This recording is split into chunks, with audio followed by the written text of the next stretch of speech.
Bien, pues como veis hay una imagen ahí curiosa. Ya alguien ha notado que no es la menorá a la cual estamos acostumbrados. Hoy os voy a contar un secreto, ¿vale? Os voy a contar un secreto que tal vez para algunos ya sea conocido, para otros no, pero es un secreto que nos lleva directamente a Jesús.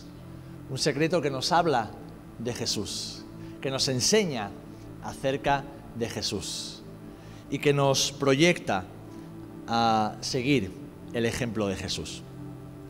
Como veis en la pantalla, esta foto la tomé hace 3 años, la última vez, no, la penúltima vez que estuve en Jerusalén, y esta lámpara, este candelabro, es una menorá, como se le llama o se le conoce comúnmente, pero en concreto tiene un nombre muy específico, que es la Hanukkah. ¿Por qué? Porque es la lámpara que se enciende en la fiesta de Hanukkah, o como veremos a continuación, que se habla de ella en la Biblia, la fiesta de la dedicación, la fiesta de la dedicación. Pero antes que nada me gustaría leer en el libro de Éxodo, en el capítulo 40, los primeros versículos. Éxodo 40, los primeros versículos. ¿Y por qué os quiero contar este secreto? Bien, pues porque en todo el judaísmo, la semana pasada se ha celebrado la fiesta de Hanukkah, una fiesta, la fiesta de las luces, la fiesta de la dedicación, que el propio Jesús celebró como judío que era cada año. Y como digo, es una fiesta judía, no es una de las fiestas que aparecen en la Biblia como las fiestas de Jehová, pero sí es una fiesta que a partir del tiempo intertestamentario comenzó a celebrarse en todo Israel, y hoy se celebra en todo el judaísmo, en todas las partes del mundo, y como digo, una fiesta a la cual Jesús acudía cada año a Jerusalén. Pero fijaros, Dios, que no da puntada sin hilo, e incluso en todo aquello que permite en medio de su pueblo, nos da una enseñanza que nos proyecta siempre, siempre hacia Jesús. Amén. Pero vamos a leer en Éxodo capítulo 40, y en el versículo 1 dice así. Está hablando del momento en el cual Moisés erige el tabernáculo en el desierto. Dice: luego Jehová habló a Moisés diciendo: en el primer día del mes primero harás levantar el tabernáculo de reunión, y pondrás en él el arca del testimonio, y la cubrirás con el velo. Meterás la mesa y la pondrás en orden. Meterás también el candelero y encenderás sus lámparas.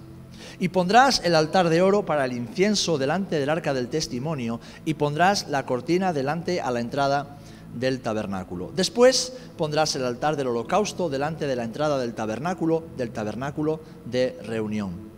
Luego pondrás la fuente entre el tabernáculo de reunión y el altar, y pondrás agua en ella. Finalmente pondrás el atrio alrededor y la cortina a la entrada del atrio. Y tomarás el aceite de la unción y ungirás el tabernáculo y todo lo que está en él, y lo santificarás con todos sus utensilios, y será santo. Bien, podemos seguir leyendo, no lo vamos a hacer, y nos narra cómo se unge, se santifica, se consagra al Señor todo lo que Dios le ha dicho a Moisés que hagan, y de acuerdo a cómo el Señor se lo muestra en el monte Sinaí. Fijaros, la Biblia está llena de lámparas. Desde el principio hasta el final, desde el primer libro hasta el libro de Apocalipsis, encontramos lámparas de todo tipo, de todo tamaño y con diferentes usos. De hecho, es una parte importante en la celebración del pueblo de Israel desde que Dios lo llamó y lo estableció como su nación, como sus escogidos. Ahora bien, es con Moisés con quien el uso de la lámpara adquiere, o del candelero, adquiere una utilidad sagrada. Y a partir de ahí se comienza a proyectar la luz, la enseñanza que nos lleva a Jesús. De hecho, la Biblia misma nos dice que el Antiguo Testamento, la ley, es como una sombra de lo que habría de venir. Es ese ayo, ese maestro, ese docente que lleva a las personas hacia Jesucristo. El apóstol Pablo al escribe a Timoteo le dice que toda la Escritura es inspirada por Dios. Y vemos en el Antiguo Testamento cómo aparecen diferentes tipos de candelabros y de lámparas. La lámpara que Dios le mostró a Moisés en el monte Sinaí es lo que conocemos como la menorá, que es la que estaba en el tabernáculo y después también en el templo que erigió Salomón en Jerusalén. Y esta lámpara es una lámpara muy similar a esta, pero en lugar de 9 brazos, os fijáis que tiene 9, esta tiene 7 brazos, ¿vale? La lámpara que Dios ordenó construir a Moisés en el desierto tiene 7 brazos y la lámpara que conocemos como la menorá. De hecho, José Luis se dio cuenta enseguida y dice, esto no es la de 7, ¿no? Le sobran 2. No, no le sobran 2. Y ahí está el secreto, ¿eh? Ahí está el secreto del cual quiero compartiros en esta tarde, porque nos lleva, nos apunta, nos proyecta directamente hacia Jesús. Fijaros, en el judaísmo encontramos diferentes lámparas, y esto ya lo digo como para conocimiento general, ¿vale? Tenemos la lámpara de 2 brazos que toda familia judía, la noche del Sabbat, enciende. Una lámpara la enciende el esposo, o un bracito el esposo, el otro lo enciende la esposa. Y este es un mandamiento que Dios le dio al pueblo de Israel para hacer por todas las generaciones, y lo que simbolizan es la unidad indivisible e inquebrantable del matrimonio, de la familia como Dios la ha establecido, con Dios por encima de cada uno de los miembros de la familia. Representa el honor que la familia tiene y debe mostrar delante de la sociedad, representando al Dios que ha unido ese matrimonio.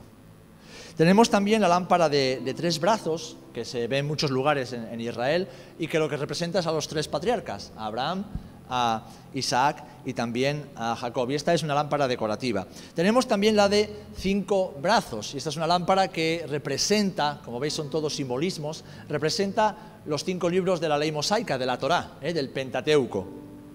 Y esta se coloca habitualmente en el exterior de las sinagogas.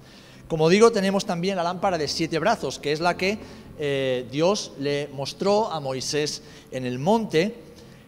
Moisés la colocó en el tabernáculo, y esta lámpara, este candelabro de 7 brazos, representa la presencia de Dios, representa la perfección de Dios.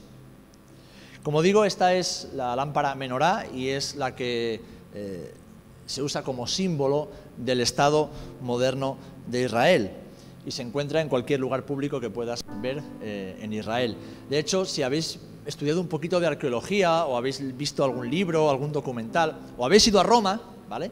En Roma, en el foro romano, hay un lugar muy interesante, se llama el Arco de Tito, ¿vale? Es un arco de triunfo que se erigió en el año 70 después de Cristo, cuando el general Tito, con sus tropas, invadió Jerusalén, la conquistó, la destruyó el templo y se llevó todos los utensilios que había dentro del templo construido por Herodes. Pues en ese arco, que es inmenso, es un bloque inmenso de piedra con un arco en medio y lleno de grabados, lleno de imágenes, hay una muy curiosa, porque se ve a un grupo de soldados romanos transportando una menorá. Esos arcos se utilizaban para, uno, exaltar al general o al emperador que había vencido esa batalla, y también para narrar, como si fueran las redes sociales de hoy día, cómo habían sucedido las cosas, ¿no? Y de alguna manera también para humillar a los vencidos. Pues en uno de los laterales de ese arco, que tiene 2000 años, se ve a un grupo de soldados romanos transportando utensilios del templo, como las vasijas, los cucharones, y también, lo más representativo, la menorá de 7 brazos, que estaba hecha de una sola pieza de oro, ¿vale? Esto es lo que Dios le dio a Moisés. Pero aquí tenemos la lámpara y su secreto, de la que vamos a hablar en esta tarde, y es la lámpara de 9 brazos. Esta lámpara comenzó a utilizarse, como digo, en el tiempo de los macabeos, o el tiempo intertestamentario, ¿vale? Es decir, entre el último libro profético y el Nuevo Testamento, el nacimiento de Jesús. La historia de esta lámpara comienza en torno al año 164 a.C. y tiene lugar cuando un rey sirio, Antíoco Epifanes, y esto ya es historia, en su afán por destruir la fe hebrea, en su afán por destruir la fe en el Dios de Israel, en su afán por humillar a los judíos y helenizarlos, es decir, paganizarlos, prohibió el estudio de la Torá, prohibió la celebración del Shabbat, prohibió la circuncisión y además, como un acto de humillación, tomó una cerda, un cerdo hembra gigante, lo llevó al templo de Jerusalén y allí lo sacrificó sobre el altar. Bueno, sabéis que el cerdo es el animal más impuro para el judaísmo. Y él lo hizo como de alguna manera para hacer que el templo del Dios vivo fuera un lugar impuro y así poder ser usado como templo para los dioses paganos. Esto produjo una rebelión y Judas Macabeo con sus hermanos y su padre, que eran un grupo de campesinos, realmente decidieron que no se iban a conformar a la situación y se rebelaron. Empezaron a hacer una guerra de guerrillas, finalmente reconquistaron Jerusalén, de cuyas batallas hoy ahí tenemos restos arqueológicos, si algún día podéis ir o acompañarme, veréis esos lugares. Y lo primero que hicieron, en su celo por el Señor, lo primero que hicieron fue purificar el templo, limpiar el templo para restaurar el sacrificio verdadero al Dios vivo. Ahora, ¿qué sucede? Que durante muchos años no se había podido celebrar ese culto y no se había podido elaborar aceite para las lámparas. No se había podido elaborar, nadie tenía permitido hacerlo, así que lo que encontraron en casa de uno de los sacerdotes fue un frasco. Y con ese frasco, para dedicar el templo, encendieron uno de los brazos de la lámpara. ¿Qué pasa? Que había aceite para un solo día. Y esto ya entra en el ámbito de la tradición y de la historia. Nadie sabe si realmente fue así o no fue así. Hay historiadores que dicen que sí, otros que lo ponen en duda. A nosotros no nos interesa, porque lo que nos interesa es el símbolo y hacia dónde nos proyecta. Vale, la cuestión es que la historia, la tradición dice que el aceite que era para un día duró para 8 días completos. 8 días completos, que son los días requeridos en la ley de Moisés para santificar, para purificar, para consagrar el templo y las cosas del templo. Es a partir de ese momento en el cual se comienza a conmemorar la rededicación del templo en toda la tierra de Israel. Y como vemos en Juan capítulo 10, versículo 22, dice que celebrábase en Jerusalén la fiesta de la dedicación, que es esta misma de la que estamos hablando. Dice que era invierno y Jesús andaba en el templo por el pórtico de Salomón. Vale, así que el Nuevo Testamento alude a esta fiesta como algo que se celebraba cada año y a la cual Jesús acudía. Ahora bien, y vamos al meollo del asunto. Lo importante no es que la lámpara tenía 9, 8, 7 o 23 brazos. Está en cómo se enciende esta lámpara, la forma en que se encendía esta lámpara. Fijaros, de los 9 brazos hay uno que sobresale. ¿Os dais cuenta? Es el brazo que está en el centro.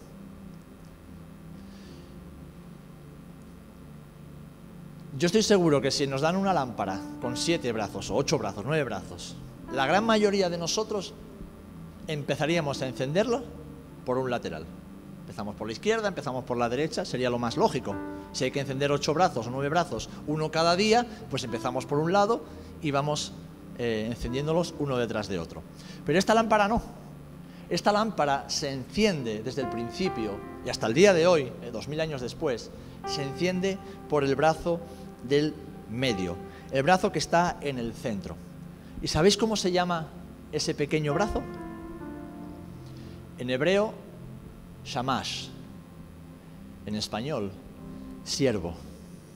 Ese brazo es el siervo. Es el que se enciende en primer lugar el primer día de la fiesta y los demás se van encendiendo a partir de este. Fijaros, esta tradición o esta costumbre se mantiene hasta el día de hoy. Y el secreto está en lo que simboliza este shamash, este siervo. Es un tipo y es un modelo de Jesús. ¿Por qué? Porque Jesús dijo en Marcos capítulo 10, versículo 45, que Él no había venido a la tierra a ser servido, sino que Él vino para servir. Él vino para servir. Este pequeño bracito, ahí en medio de otros 8 hermanos, nos enseña que aquel que es la luz no vino a ser servido, sino que vino para servir. Vino para servirnos. En segundo lugar, puesto que es el primero que se alumbra, como dice Juan capítulo 1, versículo 9, lo podéis buscar si queréis, Él es la luz que alumbra a todos los hombres. No hay luz antes que Él y no hay luz fuera de Él. Juan capítulo 1, versículo 9, dice así: aquella luz verdadera que alumbra a todo hombre venía a este mundo. Y sigue un poquito más adelante en el versículo 19, fijaros lo que dice Juan capítulo 3, versículo 19 en cuanto a esta luz. No solamente es la luz que vino al mundo a alumbrar a todo el mundo, sino que dice Juan 3, 19, y esta es la condenación, que la luz vino al mundo y los hombres amaron más las tinieblas que la luz, porque sus obras eran malas. Y sigue el versículo 21, mas el que practica la verdad viene a la luz. La condenación no es hacer obras malas.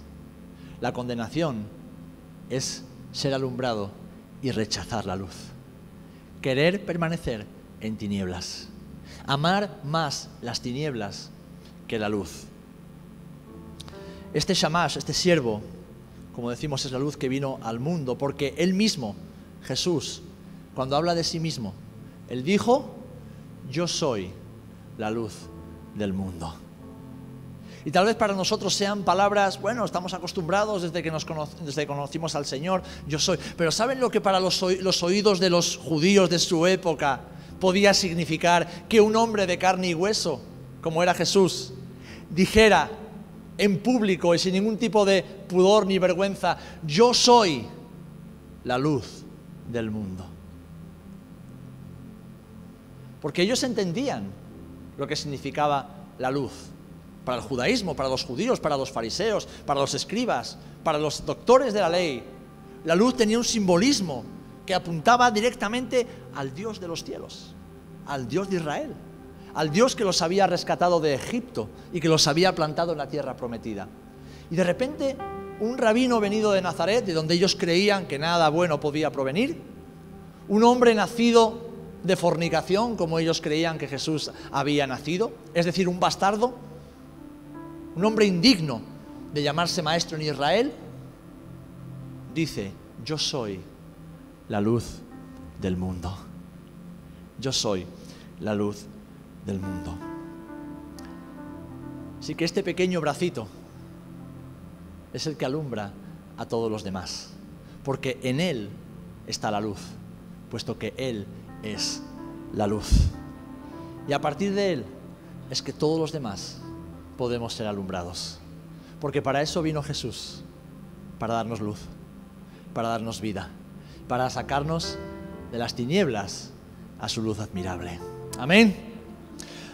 Y fijaros, este pequeño bracito, este siervo, este shamash, es quien nos llama a cada uno de nosotros a ser luz.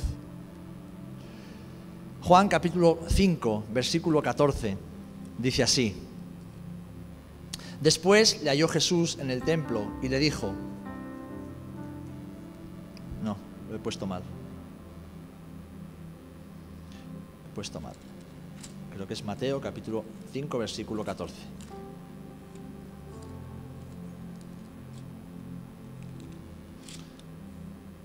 Sí.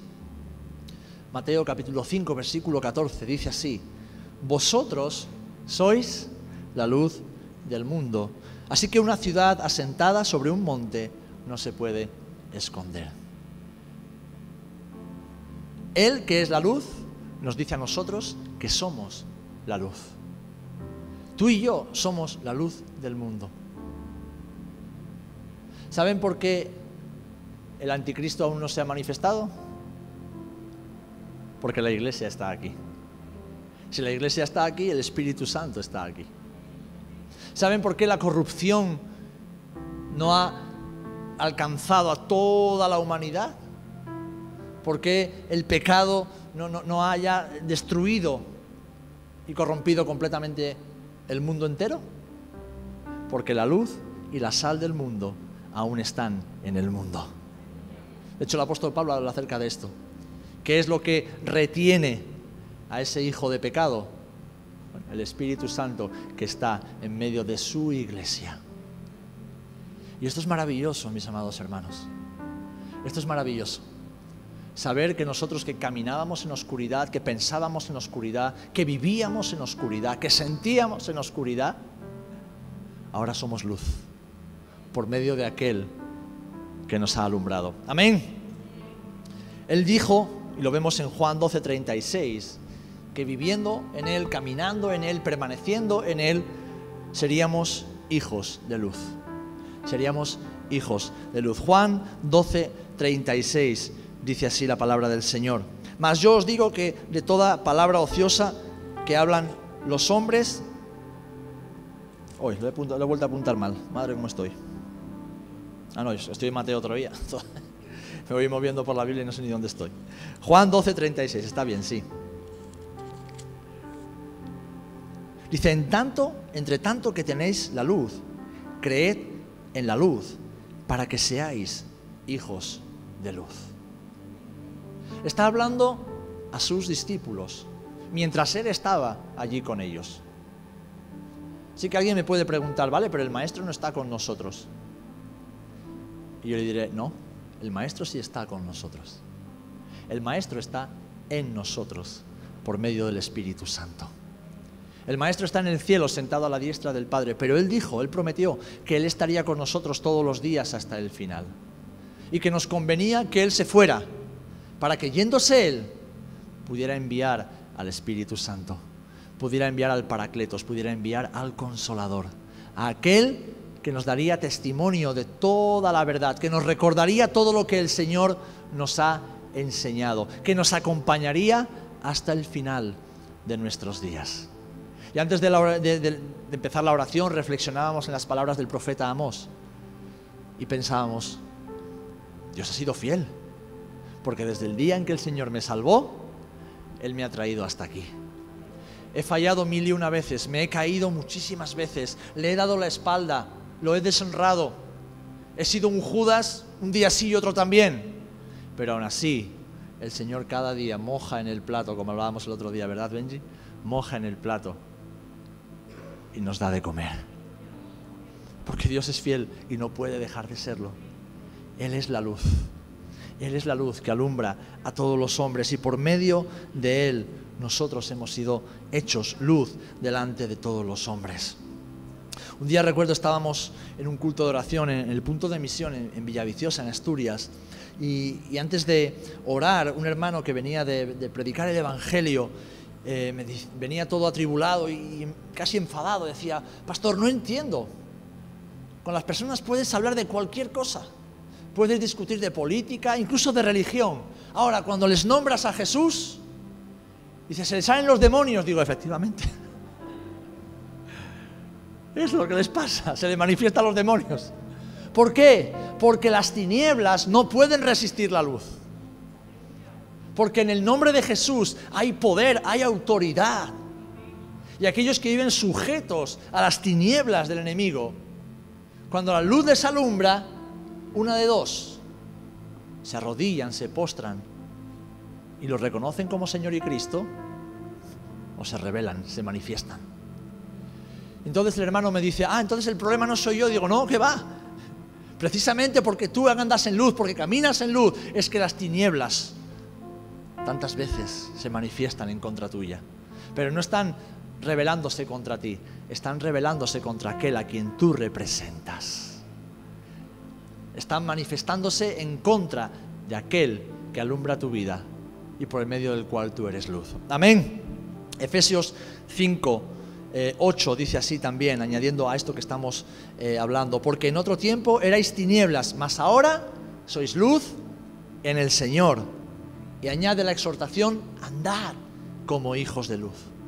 Andad, caminad, vivid cada día como hijos e hijas de luz.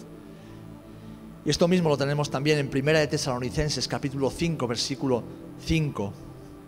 Porque todos vosotros sois hijos de luz e hijos del día.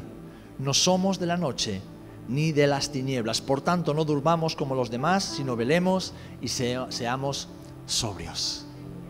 Somos hijos e hijas de luz. Somos hijos e hijas del Padre de las luces. Somos hijos e hijas del día. Y aquí cuando habla del día, habla de la luz, de la santidad, de la pureza, de la verdad, de la justicia.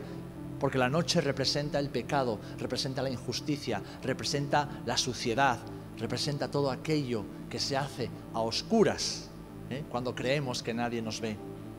Somos hijos de luz, por lo tanto debemos caminar en luz, debemos caminar como lo que somos. No debemos hacer de cristianos, no, debemos caminar como lo que somos, con la identidad de hijos e hijas de luz. ¿Por qué? Porque Él nos ha alumbrado, porque Él es la luz en nosotros. A mí me gusta representarlo de esta manera. ¿Alguna vez habéis visto una imagen del planeta Tierra desde el espacio? Se ve muy bonito, ¿verdad? Sobre todo cuando lo hacen de noche y se ven los continentes, los países, y de repente las luces de las ciudades empiezan a alumbrar algunas partes de cada país. Pues yo recuerdo una vez cuando era jovencito y decía: Señor, ¿qué significa ser un hijo de luz? ¿Qué significa ser reconocido por ti? Porque yo estoy aquí abajo, soy un microbio en medio de este universo, soy tan pequeñito. ¿Cómo haces para reconocerme entre 7.000 millones de personas? Y recuerdo que esto yo lo discurría y lo pensaba, lo meditaba en oración. Y de repente, en mi mente, no digo que fuera una visión de Dios, es algo que pude visualizar. Vi precisamente eso. Y entendí que el Señor me estaba mostrando de forma gráfica, y para un joven que estaba aprendiendo las cosas del Señor, de forma sencilla, cómo Él ve a sus hijos desde su trono. Y me hizo ver el planeta Tierra de noche. Y me hacía ver puntos brillantes y puntos oscuros que se movían, que se desplazaban por todo el planeta Tierra. Esas lucecitas que se iban moviendo por toda la faz de la Tierra son los hijos de luz. Aquellos que están llenos, que viven llenos del Espíritu Santo, que han sido marcados por el fuego del Espíritu Santo. Y el Padre desde el cielo reconoce y dice: ahí está mi hijo, ahí está mi hija. Ese es mío, aquel es mío, aquella es mía, aquella me pertenece. Es la luz del Espíritu Santo que por medio del Shamash, por medio del siervo, por medio de Jesús, ha venido a morar dentro de nosotros y nos hace ser reconocidos como hijos e hijas de Dios. Pero es que esa luz que yo veía atraía a los puntitos oscuros. Esa luz atrae. ¿Por qué? Porque la luz de Jesús atrae a las personas. Algunas, cuando se acercan demasiado, salen rebotadas y se van. Lo vemos, aman más las tinieblas que la luz. Pero hay otras que, impactadas por el amor de Jesús, vienen a salvación y se convierten en un puntito de luz. Pues así es como el Señor nos ve y quiere que caminemos. ¿Por qué? Porque la luz, que es tan importante en la fe hebrea y por lo tanto en nuestra fe, que viene también de todo lo que Dios ha hecho a través de su pueblo Israel y por medio de la palabra, la luz habla acerca del carácter puro de Dios. La luz representa la pureza, la transparencia, la santidad de Dios. En el Señor no hay sombras, en el Señor no hay oscuridad, en el Señor no hay recovecos ni rincones, no. Y así pues no debe haber rincones oscuros en nuestras vidas, mis hermanos. No debe haber ningún rinconcito ahí que lo tenemos escondido debajo de la alfombra, no. Si el Espíritu Santo ha venido a alumbrar nuestras vidas, si el siervo, el Shamash, ha venido a traer luz a nuestras vidas deben ser alumbradas hasta lo último, hasta el último rincón. y debemos caminar como lo que somos, llamados a tomar el carácter de Cristo, lo cual no podemos hacer por nuestros propios esfuerzos. Tú y yo no podemos imitar a Jesús esforzándonos, intentándolo, no. Tú y yo podemos imitar a Jesús viviendo como lo que somos, en la nueva naturaleza, la nueva creación que Él ha hecho por medio de su Espíritu Santo, obedeciendo a su palabra. Él es la palabra encarnada, tenemos la palabra revelada, viviendo en el Señor. Él es nuestra luz, Él es nuestra luz. ¿Por qué está en el centro? ¿Por qué está en el centro? Porque el centro del universo es Cristo. Todo gira en torno a Él. Por Él fueron creadas todas las cosas. Para Él fueron creadas todas las cosas. Y Él sustenta todas las cosas creadas en el hueco de su mano. Él es el centro. Y todo gira en torno a Él. Yo sé que a veces todos nos creemos un poquito el centro del universo, ¿verdad? Y nos creemos que somos el ombligo del mundo, que nuestros problemas son los más importantes, que nuestras necesidades son las más acuciantes, que nuestra forma de pensar es la que más vale. Pero no es así. El centro de todo y el centro de nuestras vidas, el centro de nuestro corazón, de nuestra mente, de nuestro vivir, debe ser siempre Cristo, el Señor. Porque de Él nace, de Él proviene y en Él termina absolutamente todo. Amén. Así que nuestras vidas son iluminadas de la misma forma que es iluminado este candelero. Es la vida de Jesús la que ardió primero para dar vida a todos los demás, los que creemos en Él. Es Jesús el que nos alumbra. Hermanos, hermanas, la Biblia es clara en cuanto a esto. No hay luz en nosotros. No hay luz en ningún ser humano. Por cuanto todos pecaron y han sido destituidos de la gloria de Dios. No hay justo ni aun uno, dice el salmista. Pero en Cristo hemos sido alumbrados. Él es la luz de nuestras vidas. No podemos brillar por nosotros mismos, no podemos, es imposible, no podemos brillar. Así que dependemos totalmente del Señor, de la luz que Él ha puesto en nosotros.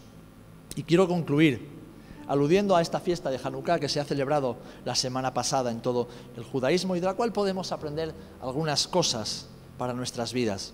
Como les digo, cada bracito se va encendiendo un día de la semana partiendo desde el medio y lo hace para recordar un milagro o lo que ellos creen que fue un milagro y así poder tener de nuevo el templo purificado para el Señor. Y lo que se conmemora cada día, en el día 1 de la fiesta de Hanukkah, la fiesta de la dedicación o de las luces, es el conocimiento del único Dios verdadero. Cada hijo de Israel celebra que el Dios de los cielos se ha dado a conocer a la humanidad. El día 2 se celebra la palabra del Señor. Se celebra que Dios ha revelado su palabra y por lo tanto la verdad ha sido revelada a los hombres. El tercer día se celebra la justicia de Dios, la justicia del Señor. El cuarto día se celebra la misericordia. El Dios de Israel, el Dios de los cielos, nuestro Dios, es un Dios misericordioso. Amén. El quinto día se celebra la santidad de Dios. El sexto día, el amor. El séptimo día se celebra la paciencia de Dios. Porque como dice el salmista, si Dios no hubiera renovado su misericordia, hace tiempo ya que hubiéramos sido consumidos. Si Dios no fuera un Dios paciente y misericordioso, un Dios lento para la ira, pero grande en misericordia, ¿cuánto tiempo ha que tú y yo hubiésemos desaparecido de la faz de la tierra? Pero Dios tiene misericordia y por amor a sí mismo es un Dios paciente. Es un Dios paciente. Es un Dios paciente con nosotros. Y el último día se celebra el valor que Dios le ha dado a sus hijos. Un valor que solamente es posible tener cuando hemos sido alumbrados, iluminados por Él y Él está en nosotros. Así que hermanos, hermanas, con esta sencilla enseñanza, con este secreto revelado que muchos ya conocéis, que nos proyecta hacia Jesús, que nos lleva directamente, que nos traslada hacia Jesús. El Jesús que ya vino, el Jesús que ahora está en el cielo, continuando la obra del Padre, que es la de preparar un lugar para cada uno de sus hijos. Ese Jesús que está poniendo y que terminará su obra cuando la muerte sea finalmente derrotada en el juicio final y echada al Hades junto con Satanás, pondrá a todos sus enemigos bajo sus pies. Ese Jesús que volverá y pondrá sus pies sobre el monte de los olivos y allá reinará, y reinará sobre todas las naciones, con la nación de Israel y con la Iglesia. Y no Israel el que no ha sido salvo, sino el Israel que también es la Iglesia. Aquellos que han conocido a Cristo y reconocido a Cristo como su Mesías. A ese mismo Jesús nos apunta este pequeño brazo del candelabro, para que nunca olvidemos que cualquier luz que nosotros damos, solo podremos hacerlo por medio del Shamash, por medio del siervo, por medio de Cristo. Aquel que vino a nosotros, como leemos, y como dice también Filipenses capítulo 2, y leemos en Lucas 22, vino en forma de siervo. Dios se encarnó, no en forma de rey, no en forma de soberano. El Dios de los cielos no vino con un batallón de ángeles y estableció su reino sobre la tierra.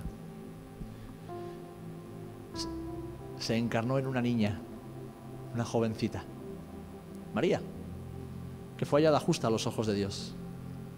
Nació con una reputación dudosa, porque para los hombres de su tiempo era un hijo nacido de fornicación, era un hijo de pecado, era un bastardo, un hijo no reconocido, aunque José sí lo reconoció. Pero nació en una cueva, no nació en un establo de madera bien acomodado, no, nació en una cueva, lo más profundo y apestoso de una cueva, en un pueblo o una aldea de la montaña, en Belén, y lo hizo cumpliendo las profecías. A pesar de que sus padres eran o vivían en la Galilea, él nació donde la Biblia dice que iba a nacer. Y no nació rodeado de gente famosa, gente importante, no. Nació entre pastores. Y como ya he enseñado en alguna ocasión, los pastores en la época de Jesús en Israel eran lo peor de lo peor. Eran la calaña de la sociedad. Por eso estaban fuera, nadie los quería en las ciudades. A ellos el Señor les dijo que el Mesías había venido. Porque a lo vil y menospreciado llamó el Señor, para avergonzar a lo fuerte, a lo sabio. Ese Jesús que es reconocido como Rey de Reyes y Señor de Señores, ese Jesús vino en forma de siervo y vino para darnos luz, para darnos vida.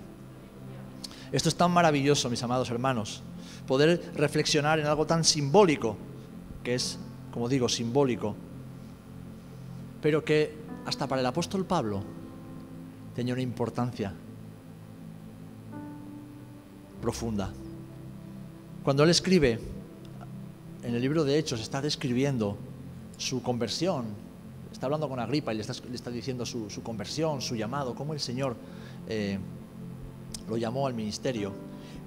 Dice así, que el Señor le habló y le dijo: levántate y ponte sobre tus pies, porque para esto he aparecido a ti, para ponerte por ministro y testigo de las cosas que has visto y de aquellas en que me apareceré a ti, librándote de tu pueblo y de los gentiles a quienes ahora te envío, para que abras sus ojos, para que se conviertan de las tinieblas a la luz y de la potestad de Satanás a Dios, para que reciban por la fe que es en mí perdón de pecados y herencia entre los santificados. Aquí Pablo está usando una palabra que es ministro. Ministro en hebreo significa siervo, y la palabra que Pablo usa para siervo es shamash. Es decir, Pablo recibió el mandato, como vemos aquí, de ser un siervo en el nombre de Cristo para traer luz, la luz de su Señor, la misma luz que tú y yo tenemos y debemos compartir. Amén.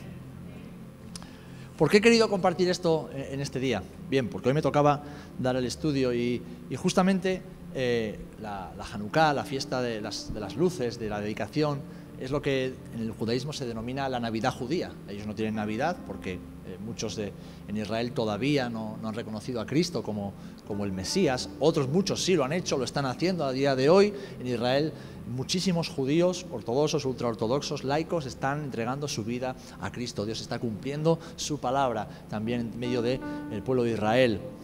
Pero los que no lo han reconocido todavía, para ellos la Hanukkah es la Navidad, es decir, la fiesta de las luces, la fiesta del milagro que Dios hizo. Como digo, fue la semana pasada. Nosotros en un par de semanas estaremos entrando ya, aunque las lucecitas han encendido y los arbolitos también, estaremos entrando en la semana en la que, aunque sabemos que Jesús no nació en estas fechas, pero recordamos que Jesús nació. Recordamos que el Señor vino a morar entre nosotros. Amén. Y es importante, mis amados hermanos, cada día del año, y en fechas como estas tan señaladas, es importante recordar que Él es la luz y nosotros somos la luz en Él. Y debemos ser portadores de luz. Debemos ser luz entre los hombres. No podemos pasar desapercibidos. Tú no eres uno más en tu barrio, no eres uno más en tu familia, no eres uno más en tu trabajo. No, no, no, no. Eres una luz reconocida por el Padre desde los cielos, llamada a alumbrar a todos aquellos que te rodean. Y esa luz no viene de ti, no viene de mí. Esa luz viene de Cristo. Y el Señor nos marca el camino sirviendo. Sirve a los demás. Sirvamos a nuestra comunidad. Sirvamos a este pueblo. Sirvamos a las personas que nos rodean. Sirvamos a nuestros vecinos, a nuestros papás, mamás, hijos, hijas, hermanos, hermanas, primos, primas, tíos, sobrinos, nuestros parientes. Sirvamos a nuestros compañeros de trabajo. Sirvamos a la cajera del supermercado y del taller mecánico donde arreglamos el coche. Sirvamos, porque para eso el Señor nos sacó de la esclavitud, para servir y ser luz. Amén.